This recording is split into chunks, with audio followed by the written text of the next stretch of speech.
You might be wondering how the interest rate is calculated on a FlexFirst HELOC at First National Bank of America. Well, today I'm going to explain that to you. The FlexFirst HELOC is a variable interest rate mortgage product. Variable interest rates fluctuate based on market conditions and can increase or decrease throughout the month.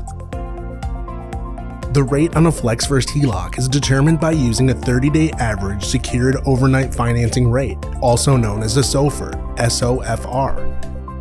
The secured overnight financing rate, determined by the New York Fed, is a benchmark interest rate based on the cost of borrowing cash overnight. When the benchmark changes, your interest rate can change too. Now here's the part a lot of people ask about, how the interest itself is calculated. With FlexFirst, interest is calculated daily based on your total loan balance each day.